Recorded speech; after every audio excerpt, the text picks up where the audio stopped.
Então passaremos, portanto, os comandos desta mesa para a senhora Louise Caroline Campos Leff, que irá mediar os trabalhos. Boa tarde. Em nome da Superintendência do Desenvolvimento da Amazônia, da nossa Sudã, eu dou as boas-vindas a todos vocês a esse quarto painel do Amazônia em Loco. E o tema desse nosso painel é Mercado de Ativos Florestais. Um tema de extrema relevância, um tema que pretendemos, com os palestrantes que eu tenho absoluta certeza irão abrilhantar o nosso debate, trazer mais esclarecimento para a população, trazer mais informações sobre este mercado.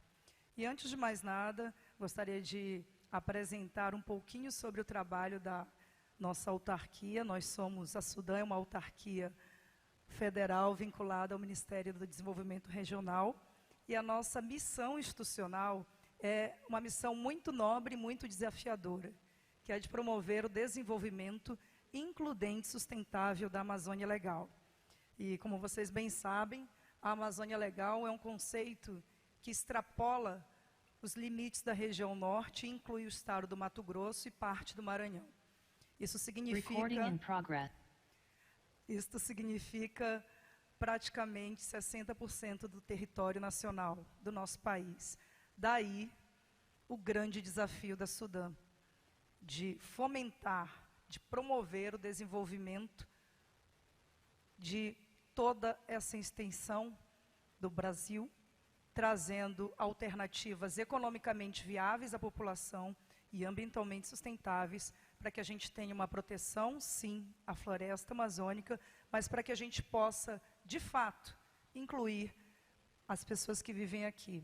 Costumo dizer que são os 23 milhões de habitantes, mas pelas estimativas, né, do IBGE, nós já vamos bater aí a casa de quase 29 milhões de habitantes.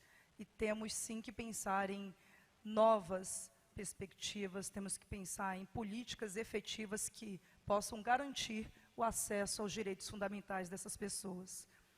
Entender a Amazônia vai muito além de conhecer a Amazônia.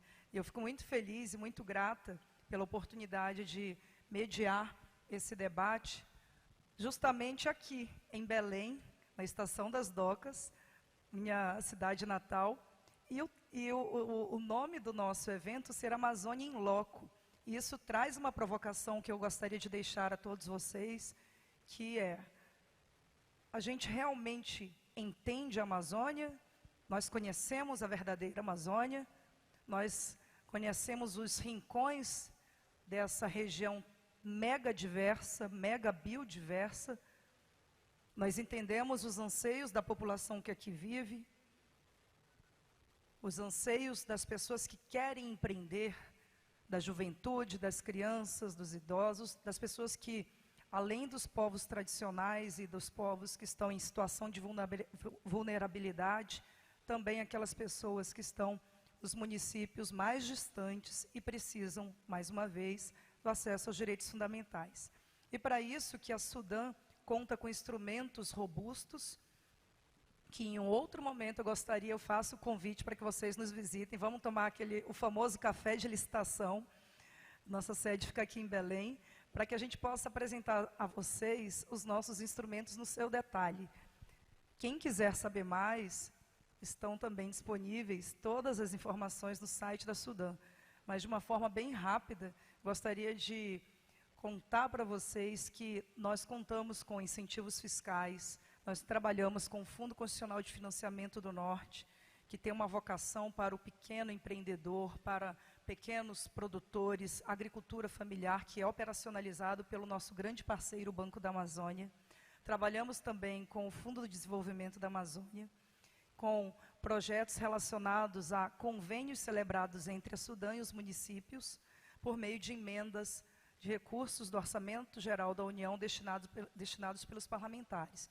Então, a Sudã, ela é um órgão que trabalha financiamento, mas, mais que isso, é um trabalho que envolve, é um órgão que utiliza atividades de planejamento regional e de articulação. E pensando justamente em articulação, pensando justamente em planejamento regional, é que eu vejo a importância de trazermos aqui, com esse olhar de dentro para fora, e levando também para os demais estados, para os demais países, uma visão que inclua no debate as pessoas que vivem aqui na nossa região. E sem mais delongas, já finalizo aqui a minha fala inicial, renovando os votos que esse debate seja extremamente produtivo e deixando a última reflexão para que entendamos a Amazônia como ela é. A Amazônia sendo uma região complexa, uma região composta por vários elementos que, além da floresta, inclui oportunidades, inclui um grande patrimônio histórico-cultural, inclui gastronomia e, principalmente, inclui as pessoas. E convido agora o nosso primeiro painelista, que vai conversar um pouquinho com a gente, o José Luiz Gondim dos Santos, diretor-presidente da Companhia de Desenvolvimento e Serviços Ambientais do Estado do Acre, a fazer a sua explanação. A palavra está contigo. Obrigado, muito obrigado. Caroline. Boa tarde a todos. Para mim aqui é uma grande honra estar no evento Amazônia em Loco, representando o Estado do Acre, né, em nome do governador Gladys Cameli, e também do nosso secretário de Estado de Fazenda, o Rômulo Didier. Eu sou técnico do Estado do Acre, né, gestor de políticas públicas, e há 2 anos, mais ou menos, tive a honra de me deparar enquanto presidente da Companhia de Desenvolvimento de Serviços Ambientais, que tem como função precípua, responsabilidade precípua, a geração de mecanismos econômicos e financeiros lastreados em ativos ambientais, né? Além das suas competências de propor planos, programas, projetos sustentáveis para a geração de renda e riqueza lastreado num ambiente de floresta. A nossa atuação é mais voltada para aqueles ativos que são não madeireiros, né? Embora a gente tenha, nos slides que eu trouxe, eu vou expor para vocês rapidamente a estrutura de governança ao qual ela faz parte e o modelo normativo de regulação desse tipo de política que a gente desenvolveu no Estado do Acre e tem resultados muito positivos hoje. Nós temos créditos registrados, nós temos capacidade de negociá-los, nós conseguimos fazer captação de recursos e mecanismos econômicos nesse sentido, e isso foi um período muito importante para o Estado do Acre. Desde a década de 1990, temos uma vocação gigantesca no que diz respeito à construção de políticas voltadas ao atendimento daquelas comunidades tradicionais e também povos indígenas, os extrativistas, os ribeirinhos, né, e pequenos produtores que vivem ali no entorno da floresta, que vivem dentro da vida da floresta.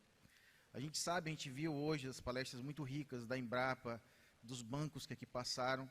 Às vezes o sistema normativo não enxerga essa população que tem uma certa vulnerabilidade, mas ao lado e no quintal da casa deles tem uma riqueza imensa, enquanto biotecnologia, enquanto potencial farmacobotânico, enquanto ativos que são transformáveis facilmente em cosméticos, e também uma riqueza imensa dos potenciais alimentícios que tem, né?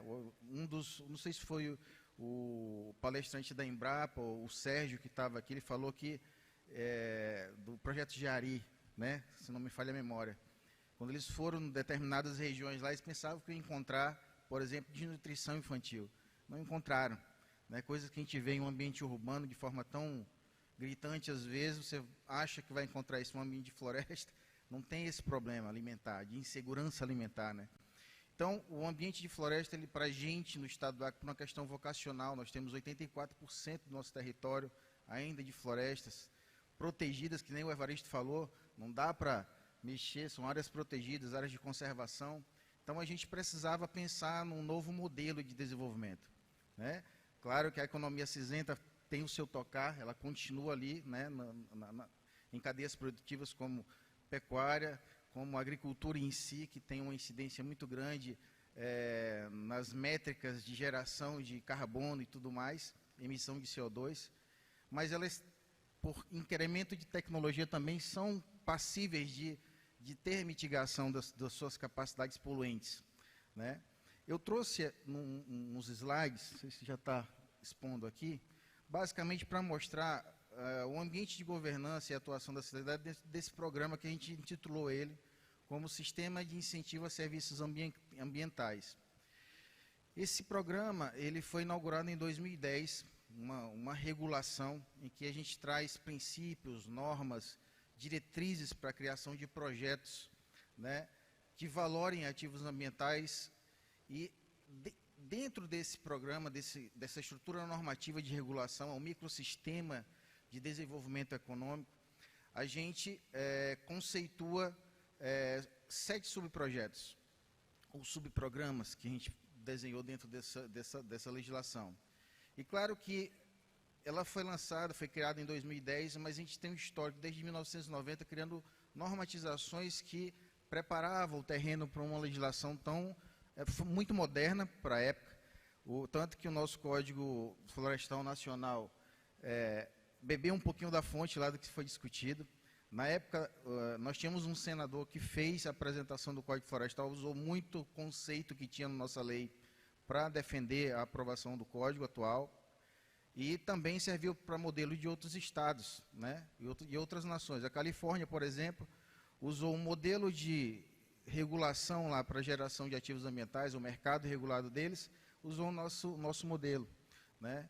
E sempre foi um parâmetro foi o primeiro, né? Foi o case que foi desenvolvido dentro dentro dos estados da Amazônia Legal e que serve de parâmetro para os outros estados. Aqui ali a gente faz reuniões para socializar o que a gente construiu, o que a gente já tem de resultados, e a troca de informações é essencial nisso para criar um modelo, possivelmente, mais à frente, bem regional. Ficou bem claro na exposição da Embrapa que são várias Amazônias, né? A gente tem que ter um pouco de simetria nas normatizações, mas suas peculiaridades serão sempre heterogêneas. E não sei se eles vão conseguir fazer a exposição dos slides que eu encaminhei, mas eu posso fazer direto. Aqui vai ser, nesse momento, o famoso se vira nos 30. Se vira nos 30. Agora que a gente vai ser colocado à prova. Então, mais tarde eles vão passar. Só porque eu falei, deu uma... Já trouxeram, né, gente? Mas vamos lá, tá ótimo. Aqui é basicamente um conceito normativo que eu trago do sistema, nada mais do que um conceito que a gente está acostumado a ver em lei, conjunto de princípios, normas, instituições e processos que viabilizam economicamente e financeiramente projetos voltados à proteção do meio ambiente, né? A ideia sempre é criar o vínculo de mercado para aquelas atividades que são potencialmente sustentáveis e que têm que chegar nos mercados, né? É preciso toda uma revisão de cadeia produtiva desses produtos para manter padrão, manter qualidade, a escala, que é sempre um problema ali, não tem escala, não dá para chegar em determinados mercados. Essa lei, ela tem a proposta de manter, organizar todo esse ambiente. Pode passar. Valeu. Aqui eu ia falar de cada programa, ainda bem que veio coisa para me ajudar. Toda vez que eu enumero eles, eu esqueço um. Tá? Então, o primeiro subprograma que foi o mais desenvolvido, até porque quando veio lá o protocolo de Kyoto, decorrente de todas as discussões, desde 1950, do encontro de Roma, 78 com Estocolmo, Rio 92, criando esse universo para gerar um mercado de ativos ambientais, até o nosso Acordo de Paris, o mercado de carbono era o que estava mais avançado, né? As métricas, as metodologias, o ativo ambiental do crédito de carbono hoje eu vejo como um grande ativo estratégico, uma reserva de valor que permite essa virada de chave da economia cinzenta para a economia verde. Vocês viram aqui na última apresentação, a gente viu como é difícil o sistema normativo e operacional financeiro financiar esse tipo de cadeia produtiva. por várias questões, ausência de regulação, problema fundiário, documentação disso, documentação daquilo. Então, o nosso sistema normativo ele é pesado, é difícil financiar esse tipo de política, tem que ter todo um processo de adaptação daquele produtor que, na cabeça dele, muitas vezes ele está voltado para a produção de subsistência, ele não pensa em mercado, ele está vivendo bem, né? Não tem ninguém desnutrido, está tudo certo, na visão dele lá, né? Mas, claro, tem os outros problemas que a gente tem que criar políticas que gerem mais riqueza e a gente consiga distribuir essa riqueza de forma equitativa. Dentre os programas que a gente tem, na lei, nós temos lá conservação da sociobiodiversidade, a regulação do clima, o sequestro, estoque e fluxo de carbono, conservação de águas e recursos hídricos, belezas cênicas, valoração da cultura e dos conhecimentos tradicionais ecossistêmicos ou conhecimentos ecossistêmicos, né, e conservação e melhoramento do solo. Desses 7 subprogramas dentro do sistema, o que mais avançou foi o sequestro, estoque e fluxo de carbono, e já eu explico para vocês por quê. Tem a lei, foi instituído, foi regulamentado pela própria lei 2308, e em 2012, ela saiu em 2010, a lei em 2012, a ideia era fazer uma primeira operação, cap and trade, de compra e venda, aplicando metodologia e gerando uma métrica de carbono não emitido, em que a Alemanha e a Noruega iam fazer essa transação com a gente. Por ausência de regulação, compreensão mesmo de todo o sistema, que era necessário a maturação do tipo de modelo, não foi possível fazer essa transação cap and trade no mercado voluntário como a gente queria. Mas foi possível fazer um arranjo multilateral em que Noruega e Alemanha financiaram as políticas de sustentabilidade do Estado do Acre nos últimos anos, com esse recurso. E uma das obrigações que a gente assumia contratualmente, é um contrato de doação com encargo, era manter a floresta em pé e reduzir a pressão sobre a floresta, né? Reduzir desmatamento e degradação. O modelo foi de REDD, né? Aquele modelo de redução de emissões por desmatamento e degradação.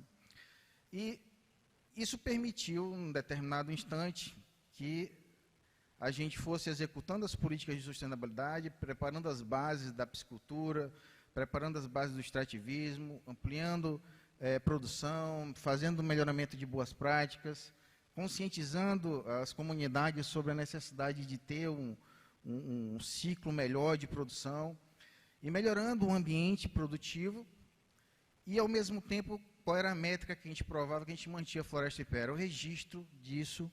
Na época, quem foi escolher foi a IHS Markit, que é uma empresa internacional com confiabilidade, com metodologia para fazer esse tipo de registro, e foi aceito pelo banco KfW da Alemanha e pela NORAD da Noruega, né? E assim começou a relação contratual. E nós conseguimos, além de cumprir o que é necessário, claro, tem várias coisas a serem ajustadas. No momento que vai sendo executado, a gente vai tendo que fazendo algumas adaptações, revisões e tudo, mas fomos muito vitoriosos, atendemos centenas de famílias e conseguimos gerar créditos em excesso. Além de cumprir aquilo que era necessário para o contrato, conseguimos registrar de forma confiável, técnica e cientificamente, de forma confiável economicamente, que a gente tem como classificar esse título hoje, né, principalmente depois do Código Florestal de 16 ali, o título de crédito hoje legalmente é um título de direito transacionável e intangível, né? A gente consegue identificar ele claramente dentro de uma contabilidade corporativa, empresarial, e também classificar ele contabilmente. Esse crédito, quando ele é gerado, ele é registrado, e eu vou usar ele para quê? Eu vou usar ele como colateral, alguma operação de crédito, eu vou vender em cap and trade mesmo, ou vou usar isso como reserva de valor para aumentar minha capacidade de endividamento do Estado, né? Isso vira um ambiente extremamente estratégico. O governador Gladys, junto com o secretário de Fazenda, nos últimos meses, botaram a CDSA, que teve todo um repaginar dela para aprimorar esse novo momento, porque a gente trabalhou toda a base, ampliou a produção, conseguiu melhorar várias estruturas de produção sustentáveis no Estado, mas agora a gente tem que sair do subsídio. Tem que entrar o recurso decorrente dessa oportunidade, que é uma janela de oportunidade de negociar crédito de carbono, e trazer mais recursos dentro de uma corporação empresarial para gerar, possivelmente, contratos empresariais, uma forma mais corporativa mesmo, para dar a própria sustentabilidade econômica às cadeias que foram sendo criadas. Deixa eu passar aqui o próximo slide. Na estrutura orgânica do CISA, tem dois órgãos que são importantes. Uma empresa pública, que é a CDSA, que é que eu sou o presidente hoje, né? Estou presidente há 2 anos, degradei, mais do que já está. E aquilo tem que ser aplicado uma metodologia para me dar um quantitativo de toneladas em carbono ano. Isso é, dentro do IMC, nós temos instâncias representativas de sociedade civil e uma instância científica, que é o Comitê Científico, né, baseado em mapas da NASA, os relatórios do INPE e outras informações que são de governança do Instituto de Mudanças Climáticas.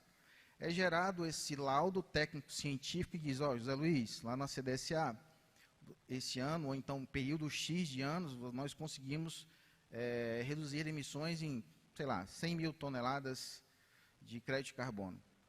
Com base nesse laudo técnico, eu entro no universo corporativo desse registro, no HS Markit. Posteriormente, quando eu tenho o título de direito propriamente dito, eu internalizo ele na contabilidade estatal e na contabilidade da companhia. Aí é um emaranhado gigantesco de regulação contábil, econômica e muita conversa na Cefaz para eles entenderem o processo, porque é novo, é diferente. A própria negociação dos ativos em mercado é sensível, a gente tem que fazer várias rodadas de negociação, discussão, comprovar por due diligence que os ativos existem, que eles correspondem a um território específico que está devidamente resguardado, devidamente preservado, e aquilo corresponder e ter, na sua essência, o valor dele garantido. Se ele vale $5, se ele vale $8, $12, tem uma variação grande nesses valores aí. O encontro agora em Glasgow, na COP26, vão tentar estabelecer um parâmetro para isso. Essa contabilidade ainda está solta do ponto de vista internacional.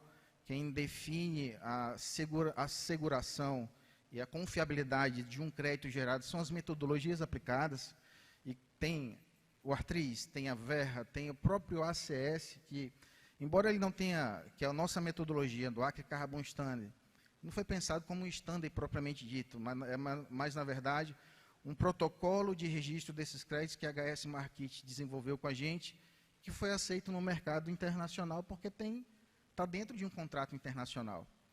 Então, assim, ele é 95% compatível com os outros padrões que estão aí, com o Artriz, com o Verra, né? É muito fácil fazer algum aprimoramentozinho a mais nele para deixar ele mais assertivo, e não tem questionamentos nesse sentido, né? E as empresas que a gente está conversando, apresentando as possibilidades de transação, elas estão aceitando o padrão ACS, né? Algumas, por decisões corporativas, querem o Verra, outras querem outro padrão, e a gente vai conversando. Esses 2 slides aqui só demonstram o seguinte: essa governança que foi pensada, com a participação da sociedade civil, com os órgãos de regulação, como o IMC, com os órgãos de execução de programa, que vem a CDSA, e também com os de orientação, que é a PGE, a Casa Civil, é um modelo de governança proposto dentro de um contrato específico. Ele pode sofrer algumas alterações, como aconteceu.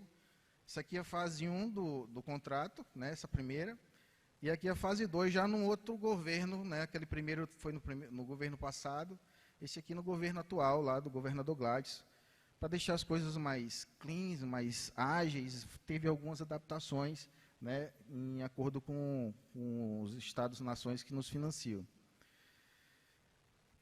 E é basicamente isso. Não dá para a gente entrar aqui nas questões menores de metodologia e nem de crédito. O que eu poderia finalizar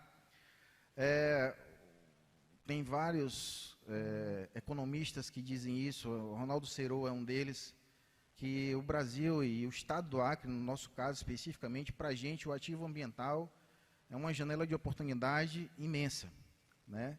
Valora aquilo que é nosso, valora aqueles conhecimentos e os produtos que são de vocação regional, né? Nos permite a alocação de recursos externos, né, que complementam aqueles orçamentos de OGE, complementam os orçamentos de Fonte 200, né, e vem com um olhar muito fácil de compreensão do sistema, né? Não tem tanta amarra como tem os nossos sistemas normativos, nossos sistemas de aquisições, né, que é burocrático, a gente sabe, e quando vem entidades internacionais e financiam isso com a gente num contrato de doação ou numa relação de compra e venda mesmo, é um recurso limpo, um recurso mais livre que chega para o Estado para desenvolver essas políticas que ainda precisam de uma compreensão maior no plano interno. A gente viu aqui na exposição última, né, da colega, eu esqueci o nome dela, mas ela demonstrou lá no quadro quanto é investido em políticas de produção e aquilo 2,5% ali embaixo na questão de produção sustentável.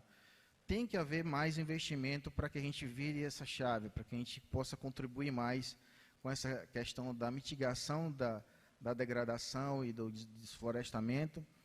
E, no caso nosso, o sequestro, o fluxo e o estoque de carbono está sendo uma grande oportunidade. Outros programas, como sociobiodiversidade, regulação de clima e tal, merecem ainda uma regulação, possivelmente tem um cálculo econométrico específico, tem uma metodologia que vai ser revisada, e isso vai se aprimorando com o tempo. E quanto mais a gente conseguir capitalizar no sistema, mais ele se retroalimenta, mais ativos a gente consegue trabalhar. É isso, gente.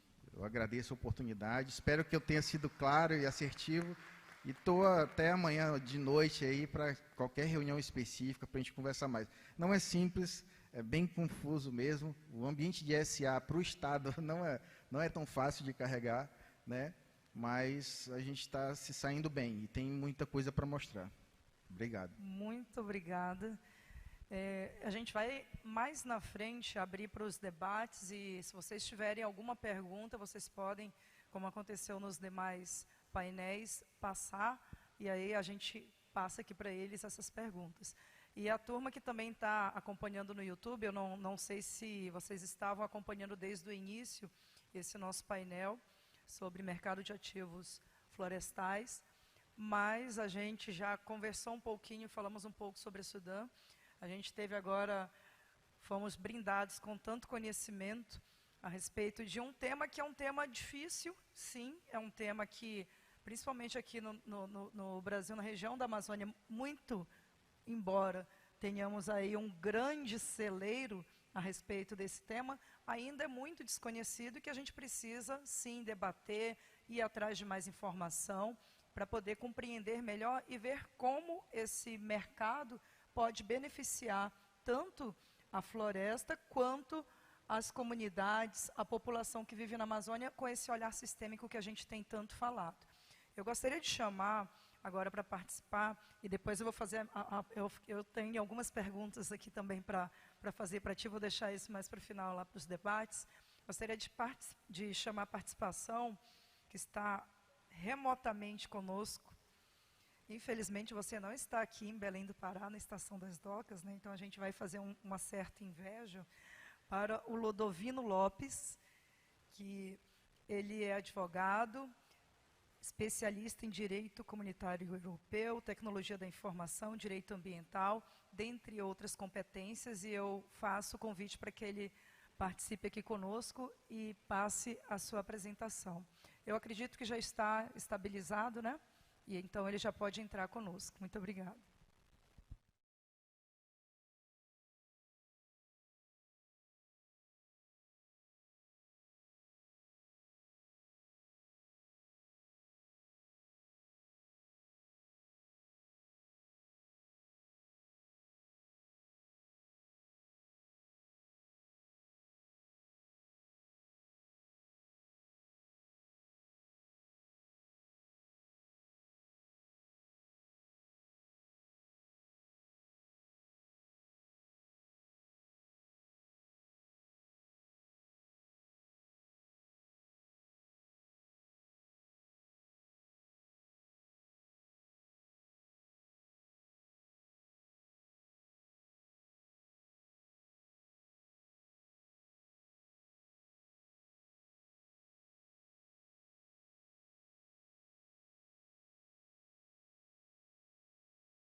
ativos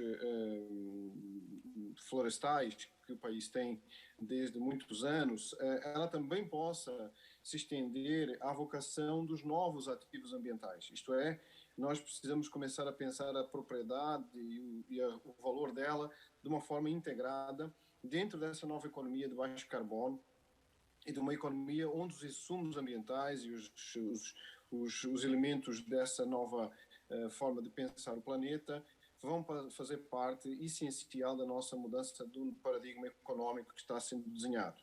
E é óbvio que a Amazônia faz parte do centro fulcral dessa nova economia. Não tínhamos dúvidas sobre isso. E quando o José Luís falava sobre os novos ativos, tanto aqueles que dizem respeito, portanto, à produção sustentável, enquadrando a produção sustentável como uma forma, portanto, de você transformar a agricultura e a pecuária ou até o manejo florestal sustentável em operações que têm um impacto do ponto de vista das emissões ou do carbono ou de outros poluentes que estão no processo produtivo, assim como o esforço também é feito na área de produção de energia, na área de transporte, na área de lixo ou de resíduos sólidos. Não estamos falando nada de diferente em relação a uma coisa e em relação à outra. Onde é que está a grande diferença que eu queria trazer para vocês, para pensarmos em conjunto? É que aquilo que hoje é considerado para nós, em alguns casos, sobretudo no que diz respeito, por exemplo, à questão da reserva legal, que nós temos que manter nas nossas áreas, tanto na Amazônia, no Cerrado, na Mata Atlântica, em alguns dos biomas, que é a reserva legal onde nós não podemos aproveitar a produção e a estrutura, pode se transformar numa área produtiva. E quando eu digo pode se transformar numa área produtiva, significa que eu vou produzir outro tipo de produtos ou de serviços, e esses produtos ou serviços são valorados hoje pela nova economia. É aí que está a questão fundamental, onde nós precisamos colocar nossa atenção. Até há bem pouco tempo, vocês poderiam pensar e poderíamos dizer que para desenvolver uma atividade economicamente produtiva no Brasil, no país, precisávamos ter um Código Nacional de Atividade Econômica, e esse Código Nacional de Atividade Econômica dava então à produção daquela área a função de reconhecimento da atividade econômica, e a partir dali você tinha um status que lhe permitia dar continuidade a isso. A conservação de áreas por si mesma, ou a produção de carbono, ou de biodiversidade, ou de água propriamente dita, não eram consideradas como atividades econômicas produtivas. Então, eu tenho uma boa novidade para vos dizer, isso mudou. Desde novembro do ano passado, o Brasil tem algo que é extraordinariamente inovador no mundo, e olha que eu conheço alguns países no mundo, não conheço nenhum que tenha isso, que é um Código Nacional de Atividade Econômica para a conservação, para a produção de carbono, para a produção de água, para a produção de créditos de biodiversidade, para a polinização e, mais importante de tudo, e eu acho que todos estaremos em acordo em relação a essa matéria, para a questão do uso de solo e fertilização. O solo e a fertilização são os elementos fundamentais sem os quais você não consegue plantar árvore, produzir água e fazer absolutamente nada.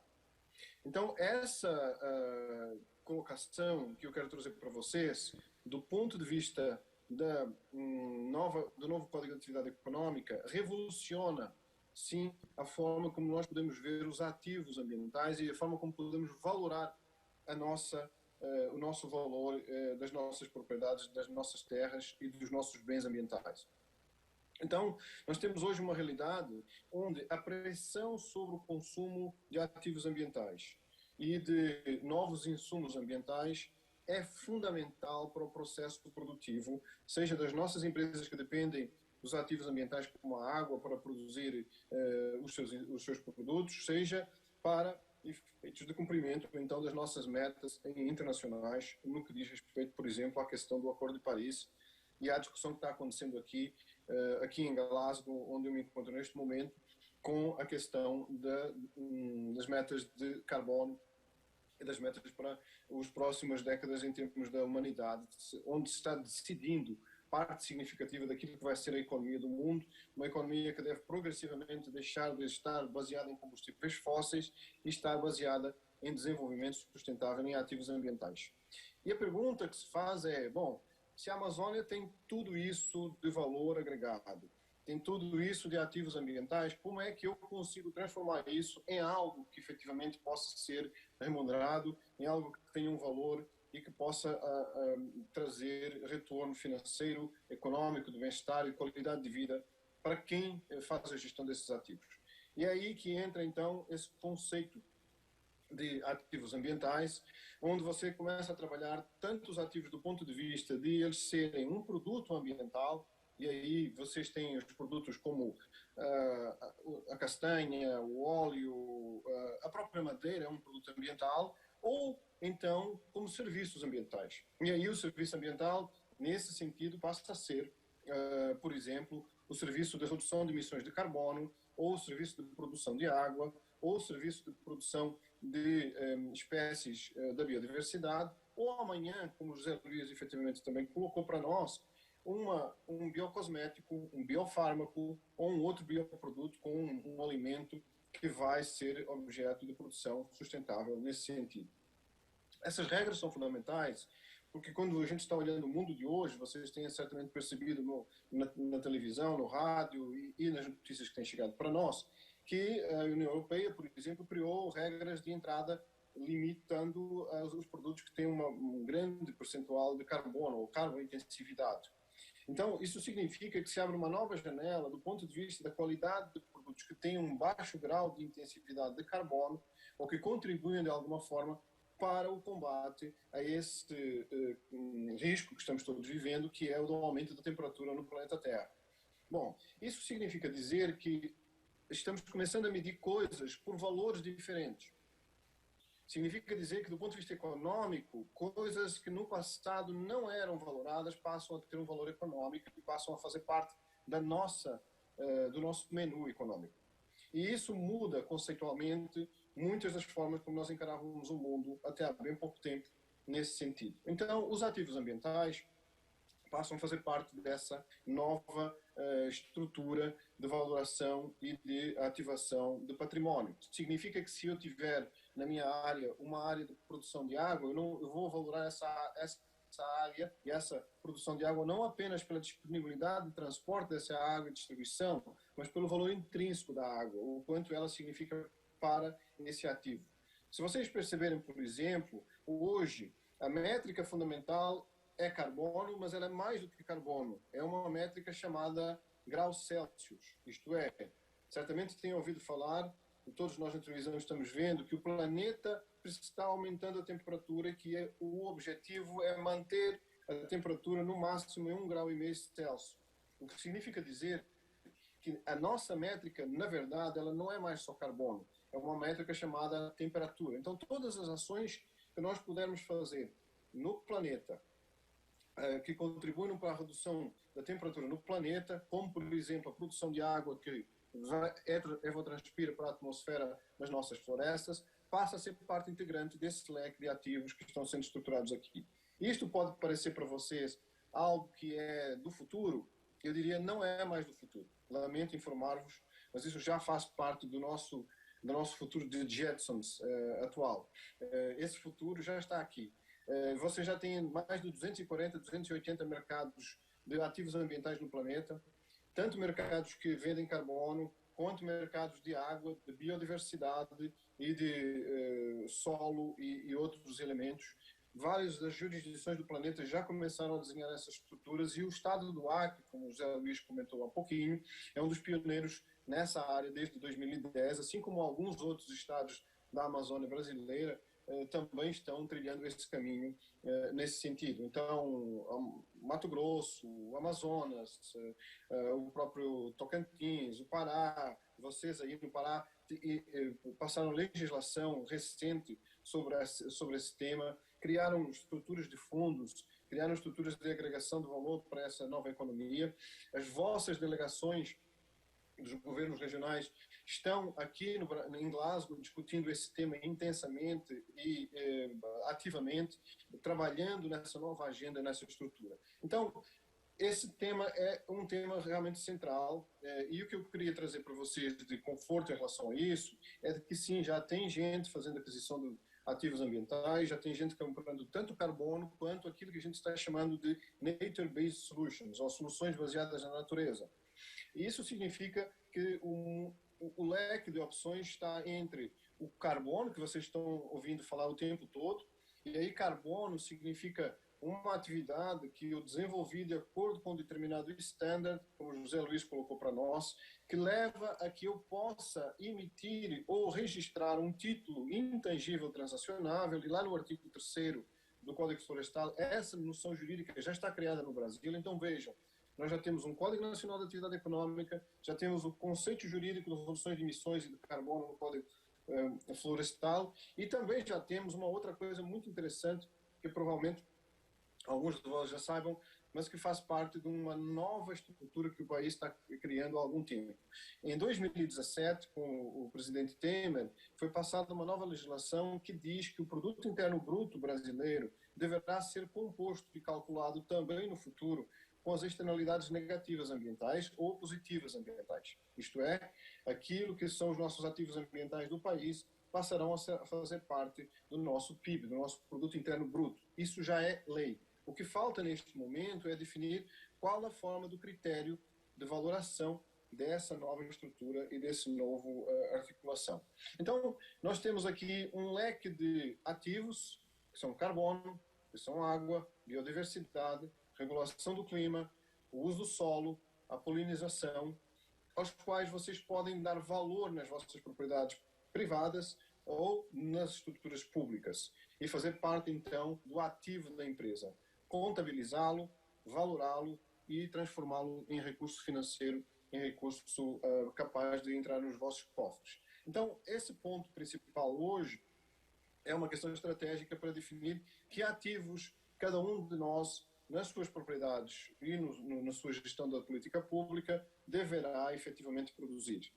O carbono tem um mercado já alinhado, muitos de nós estamos acompanhando aqui a regulação do artigo 6.4, do artigo 6.2, em especial do 6.4 do Acordo de Paris, onde estão começando a ser desenhadas as regras de transferência internacional desses ativos para o futuro, numa articulação entre diversos países do mundo.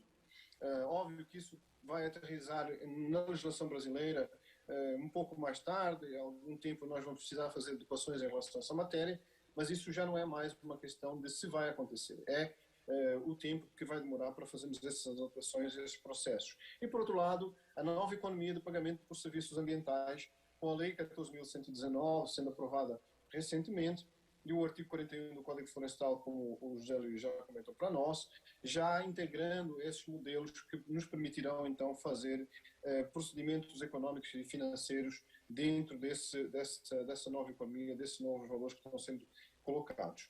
Isso dito, significa que o Brasil tem, sim, aquilo que o mundo precisa do ponto de vista da infraestrutura de capital natural para a produção sustentável de ativos, tanto de produção agrícola, pecuária, florestal, quanto a produção dos novos ativos ambientais que estão nesse leque novo, nesse menu que precisamos construir a partir de agora e a partir deste momento. E quem vai fazer a diferença nesse mercado é quem detiver esses ativos.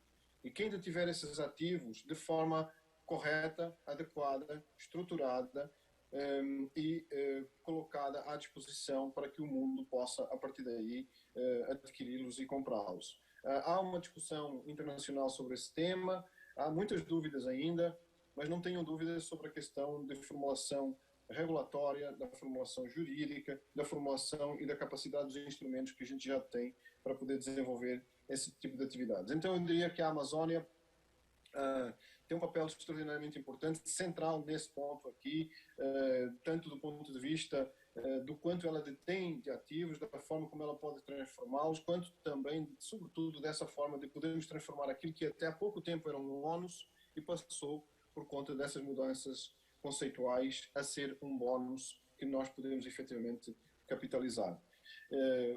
Está dado o desafio aos nossos gestores públicos, aos construtores das nossas políticas públicas e das nossas novas leis, e também aos nossos empresários capazes de poderem, portanto, avançar num novo mercado, numa nova estrutura e de valor agregado para o país, para o Brasil, para todos nós, enquanto cidadãos, enquanto membros desse ecossistema, desse país fantástico. Campos. Muitíssimo obrigada, parabéns pela apresentação. Colocando aqui uma ponderação e puxando um pouco o gancho do que foi falado anteriormente, que, na verdade, a gente não tem apenas uma única Amazônia. A gente costuma falar que a política pública que se faz no Marajó não vai ser a mesma que se faz no sul do Amazonas. E essa mudança de visão que é tão necessária, a gente tem uma visão mais sistêmica em relação à nossa região.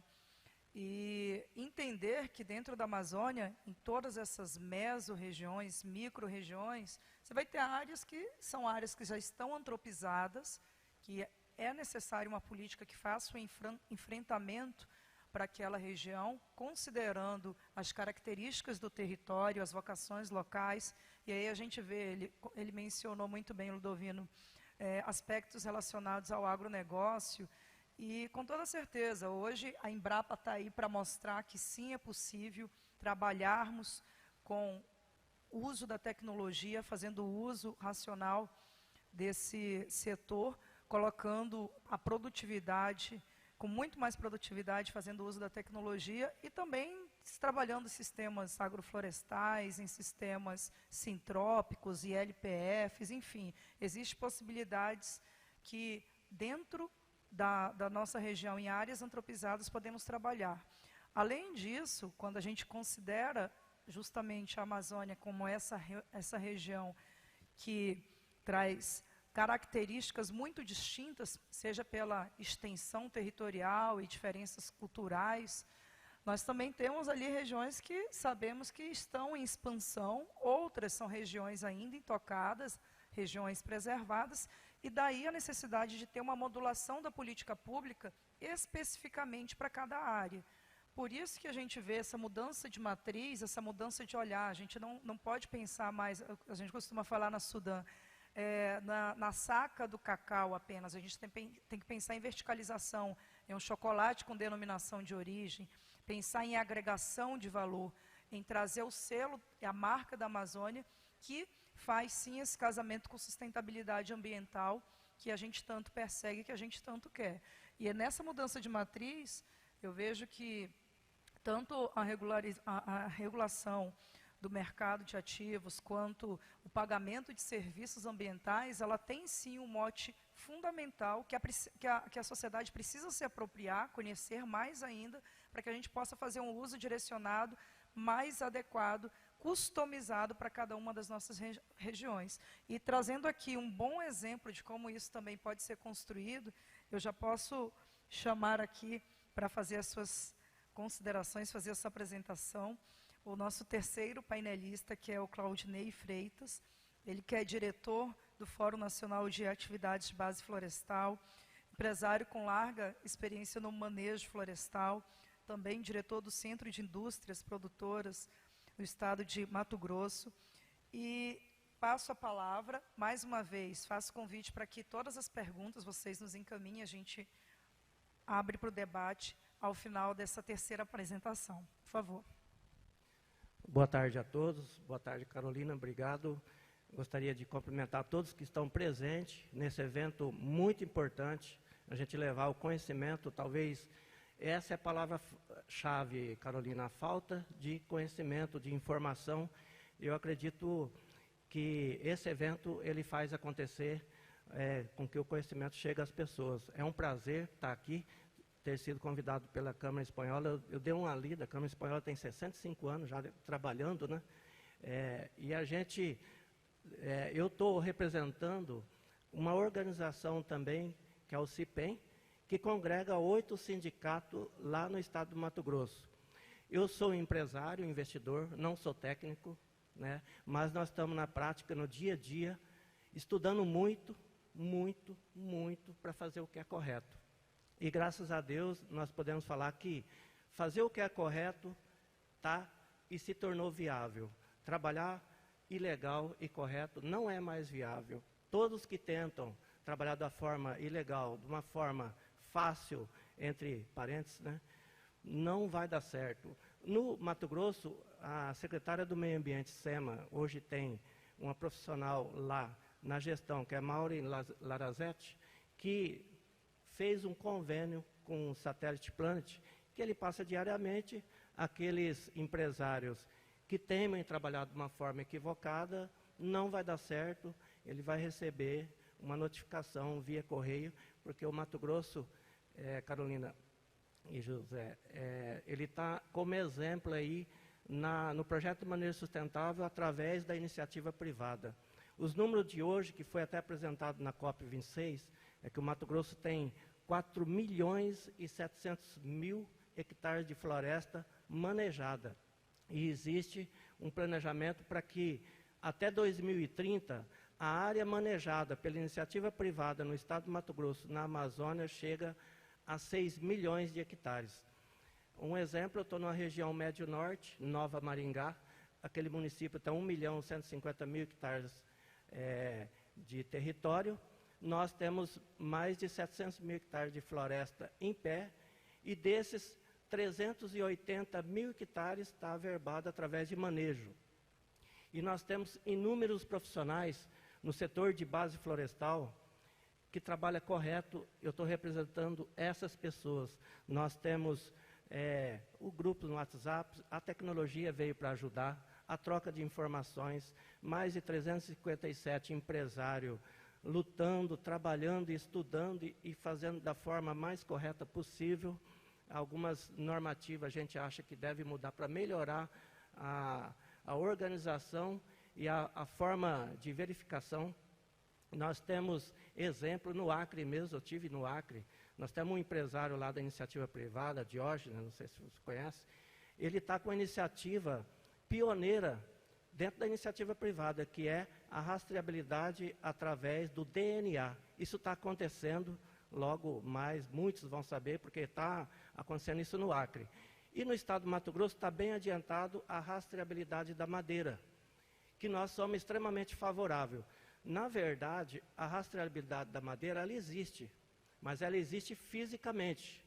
O que nós estamos falando é de digitalizar isso, que aí o consumidor final, ele vai entrar no aplicativo e vai clicar lá qual é a GF, qual a nota, o número, e vai lá no toco da árvore onde saiu essa madeira. Então, a tendência é essa.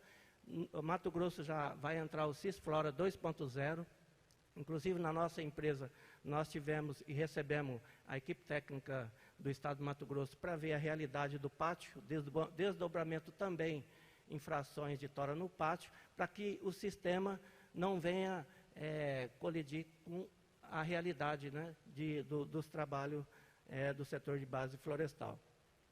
O setor de base florestal, sério, precisa sim de incentivo financeiro. É importante, Itaú, Santander, Bradesco. Nós temos muito investimento no produto meio, que é máquinas, pá carregadeiras, caminhões, etc. Mas falamos pouco no produto primário, que é o projeto de manejo sustentável. Nós nos consideramos guardiões da floresta, porque uma vez aprovado o projeto de manejo sustentável, é averbado a área, o detentor dessa floresta, que na grande maioria dos casos está com o agronegócio, com os agricultores, que são nossos amigos, nós trabalhamos alinhado, ele assina no cartório após aprovado esse manejo, que não será desmatado, pelo menos por 25 anos. Nosso setor de base florestal se coloca à disposição para salvar a floresta amazônica, porque nós entendemos que, averbando a área, através de projeto de manejo sustentável, nós estamos fazendo o nosso dever de casa, que é a proteção da floresta, com 3 pilares, claro, sustentabilidade ambiental, sustentabilidade econômica e social. E aí, assim, a gente vai estar garantindo realmente o pulmão do mundo. Como bem disse agora, está acontecendo a COP26 e nós, do setor de base florestal, adoramos quando se fala em proteção de floresta, porque nós dependemos da floresta em pé. Nós temos uma apresentação, se puder colocar, não sei se eu vou conseguir visualizar daqui, que foi ajudado ali pelo nosso CIPEM, deixa eu ver. Tá, do lado aqui. Então, manejo florestal sustentável, CIPEM, Centro das Indústrias Produtora e Exportadora de Madeira do Estado do Mato Grosso. O CIPEM representa 8 sindicatos no Estado do Mato Grosso, onde uma vez por mês todos os presidentes dos sindicatos se reúnem para falar e converger os assuntos que têm interesse de todos e do Estado também. O que é manejo florestal sustentável? É um conjunto de técnicas, eu vou ficar em pé aqui para ficar... É um conjunto de técnicas de impacto reduzido empregadas para capturar recursos naturais da floresta, sem danificar o ambiente, e possibilitando o monitoramento e garantindo a perenidade da floresta.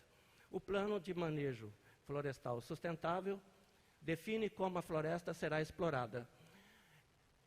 Como eu sou um investidor, porque muitos acham que os madeireiros, acontece qualquer problema aí, de um erro administrativo, por exemplo, se errar uma placa de um caminhão, ele para lá no posto fiscal e já, na maioria das vezes, considera como crime ambiental. Não, às vezes é um erro administrativo.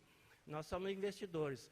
Quem aprova o manejo é o engenheiro florestal, que é o técnico. E diga-se de passagem que o Brasil tem um dos melhores técnicos, engenheiro florestal, porque a forma que é feito realmente protege a floresta e ela continua.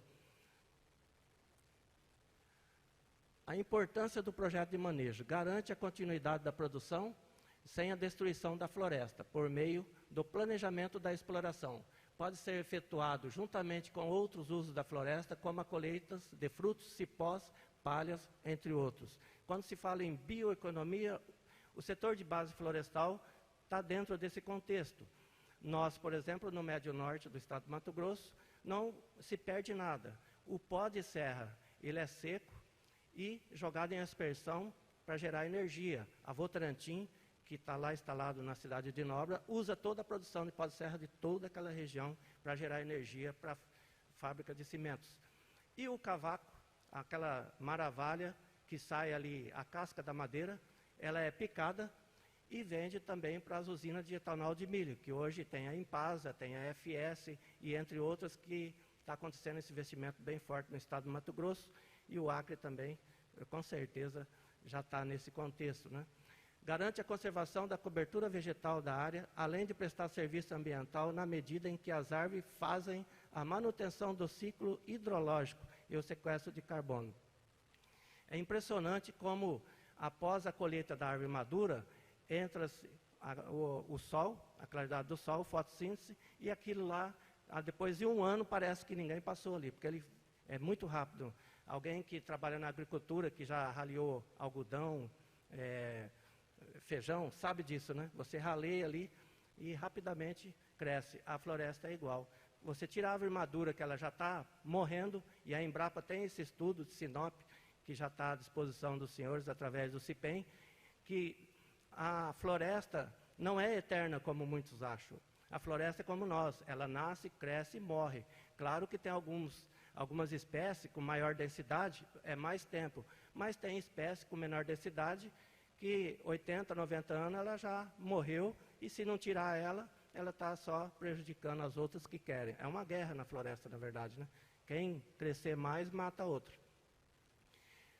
O plano de manejo gera empregos e promove o desenvolvimento regional. Muitas cidades do estado de Mato Grosso são totalmente dependentes do setor de base florestal.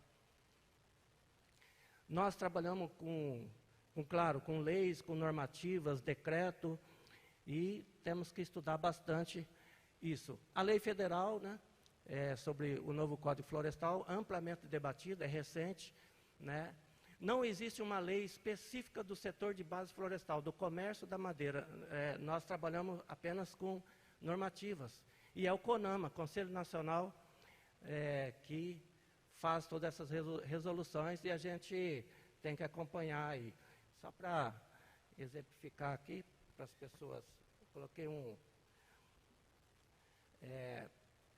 Resolução CONAMA 497. Ele exclui a classificação da madeira. A classificação, nós estamos falando em nomenclatura, né?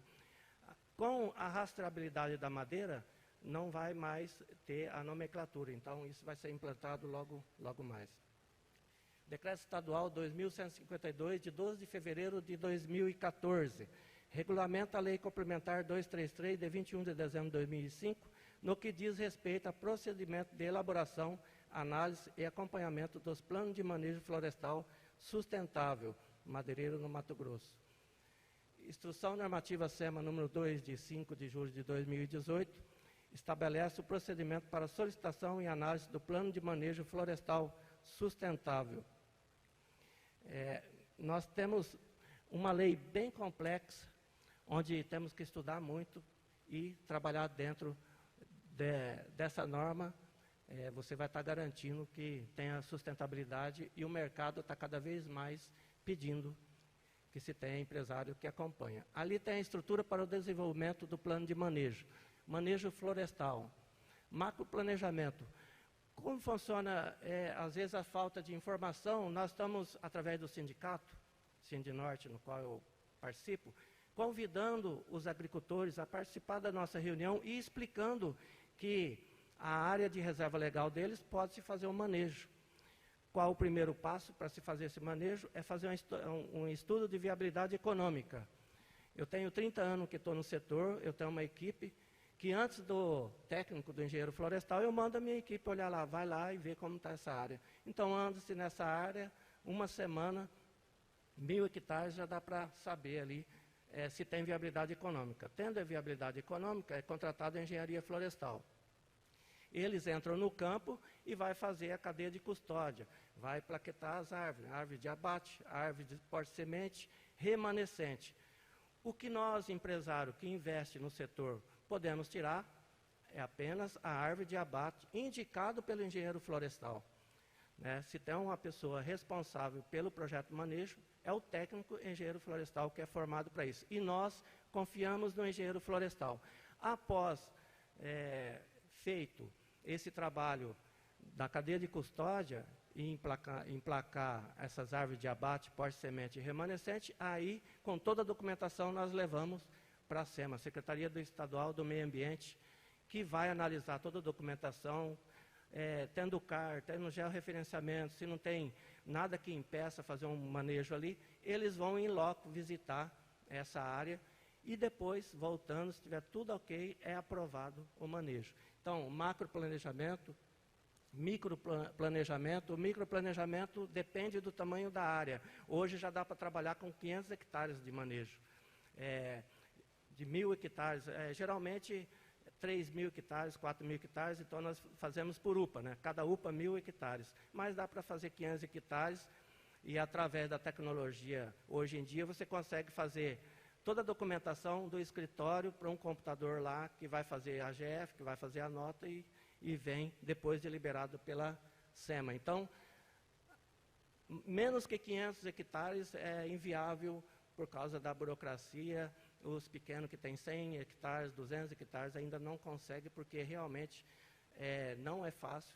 Precisa ter uma estrutura, mesmo que no Mato Grosso nós estamos bem avançados, com toda a documentação em dias, 4 meses, você já está com o projeto de manejo aprovado. Isso está cada vez mais. Não muito tempo atrás, era 3 anos para aprovar um projeto de manejo sustentável. Aí era quase que inviável, muitos desistiam, e fomentava a ilegalidade com toda essa morosidade, com essa alta burocracia. A exploração de fato, inclusive nessa pandemia, talvez seja essa a razão do convite, eu comecei a filmar lá no chão, no piso, lá na floresta, no meio da floresta, como fica a floresta quando faz a exploração, e depois eu fui em várias florestas, tem 1 ano, 2 anos que nós passamos aqui. Eu comecei a filmar isso em razão da pandemia, não saí mais de casa, eu ia todo mês para a Federação das Indústrias, CIPEM, 1 ano sem sair, eu comecei a filmar. Estou hoje aqui apresentando isso em razão do canal YouTube Madeira Legal. Quem tiver interesse e curiosidade, Madeira Legal, Mad Freitas. Tem muito vídeo lá mostrando como se faz lá na prática, porque uma coisa é a questão técnica, a teórica, outra é a prática. Então eu resolvi fazer isso porque eu não encontrei no YouTube ninguém fazendo isso. Falei, eu vou começar a mostrar. E nós temos que mostrar isso ao mundo, que o setor de base florestal sério, ele é companheiro e ele está ajudando a preservar a floresta. Atividade de exploração, nesse canal YouTube tem, e o CIPEM também, e o nosso Fórum Nacional de Atividade de Base Florestal, que está em Brasília, também tem muitos vídeos institucionais. Atividade pós-exploratórias e atividade exploratórias. Aqui o macroplanejamento, definição e dimensionamento da infraestrutura e da administração da área de manejo florestal. Rede viária, equipes operacionais, máquinas e equipamentos. É realizado na unidade de produção anual, a UPA, ou na unidade de trabalho UT. Inclui atividade pré-exploratória, inventário florestal, tratos silviculturais, processamento de dados, confecções de mapa, etc. Atividade exploratória, seleção e marcação de árvores, corte, arrasto e operações de pátio. Atividade pós-exploratória, manutenção de infraestrutura, avaliação de danos, inventário contínuo, medidas de proteção florestal, etc. Na atividade exploratória, eu adquiri um drone e estou lá olhando, paro antes da floresta, um drone, consigo visualizar, porque não se pode agredir a floresta, tem que saber o tombo da árvore para não agredir tanto a floresta e realmente cumprir com todas as normas e decretos. Então, a gente faz dessa forma, com um drone por cima. Garantia da origem legal. Nós temos a Cisflora, que é o Cisflora, agora, o próximo ano, provavelmente vai ser Cisflora 2.0, que aí vai ter a rastreabilidade digital, Guia Florestal GF, que controla e monitora a exploração, transformação, comercialização, transporte e armazenamento dos produtos e subprodutos florestais de origem nativa. Quando falo sobre produto, é o cavaco e o pó de serra. E a madeira curta, né? Madeira até 80 centímetros de comprimento é subproduto que sai da costaneira. Sinaflor, que agora o Mato Grosso está linkado com o Sinaflor, IBAMA, licença obrigatória para transporte e armazenamento de produtos florestais de origem nativa, documento de origem florestal, o DOF. No caso, nós usamos Cisflora lá no Mato Grosso. Mesmo diante da sustentabilidade, o setor florestal não possui linha de crédito específico para custear o manejo, BNDES ou FCO. Os custos iniciais de manejo é elevado. Muitas indústrias de pequeno porte não têm acesso ao mesmo por falta de recurso financeiro. Pontos a serem melhorados. Nós vamos dar alguns pontos, que é o CRV, Índice de Conversão Volumétrica. Cada vez mais nós participamos, acabou meu tempo aqui, né? Cada vez mais nós fazemos reuniões com os nossos colaboradores para fazer mais com menos, porque nós temos um índice que é feito um projeto de análise na madeireira, mas depende muito da floresta, a gente não fica na mesma floresta, vai mudando, e esse índice às vezes muda. Maior prazo para a colheita da madeira manejada. Hoje é 12 meses, com renovação para mais 12.